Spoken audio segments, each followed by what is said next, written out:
They found Sepang Loca slumped over the mouth of a mud well, dead. The townspeople who found her pulled her out and on the grass discovered her child, his mouth and nostril choked up with mud and sand inside the grassy, slimy green of the well. The found people who worked gathered there that evening, worked without talking much. Cradled it between Sepang Loca's breasts as if it was the most natural thing in the world for them to do. And under the moonlight, the glistening naked body seemed to be as much a part of the dead woman as were her muddied arms, legs, and quiet face.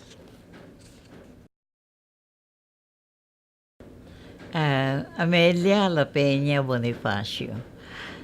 I was formerly the director of the Creative Writing Center for 10 years.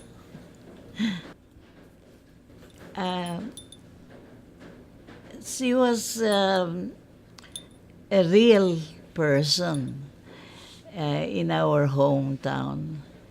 And I suppose, as I said in the play, there is one of them in every town. And Sepang Loca was taken advantage of by the men. And so every 9 months, he will have a child out of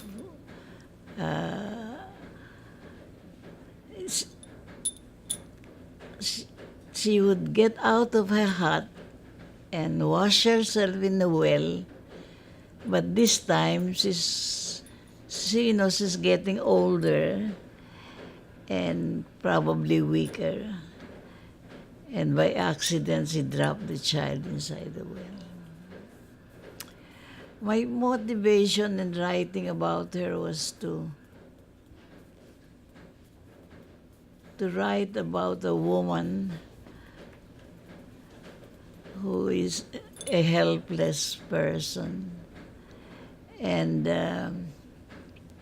unable to protect or to defend herself. But I suppose I was really bothered, by what was happening to her. I was a young girl when I saw her roaming around the streets of our hometown. And I didn't know that someday I was going to write about her, but I wrote first a story. But when I got to the University of Wisconsin, I was under a Fulbright. They told me that they have a playwriting competition.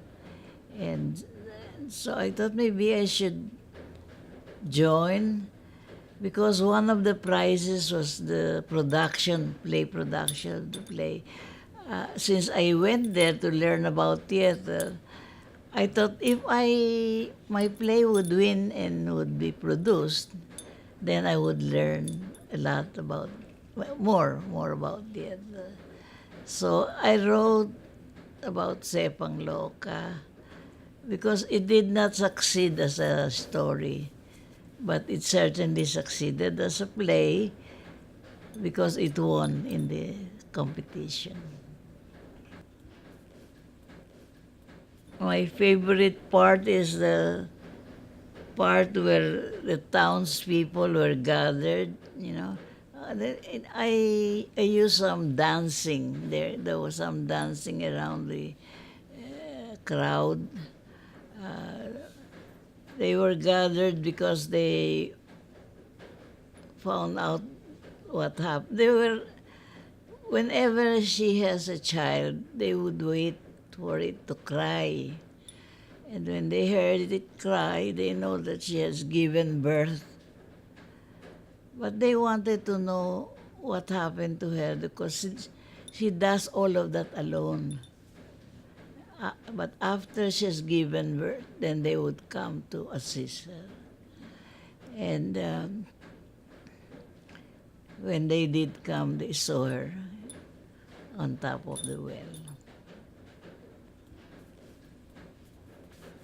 I came out with the Sepang Loka as a book because when I became director, one of the projects I initiated was the Philippine writing series. The first book that came out was a book of short story by N.V.M. Gonzalez. My book was the second, and Francisco Arizaliana was the third book. I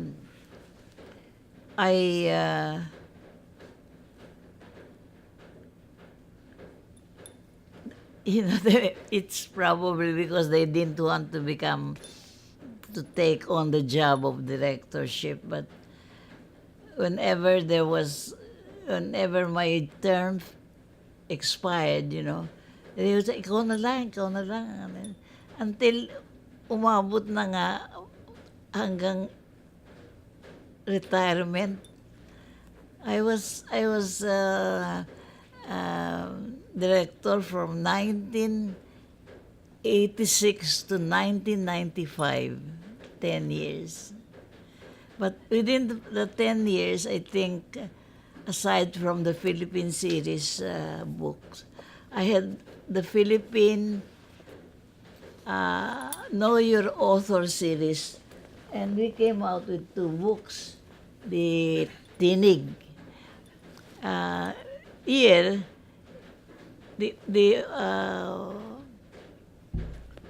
the authors were given a chance to speak about any subject matter, but usually they would stick to their genre, no?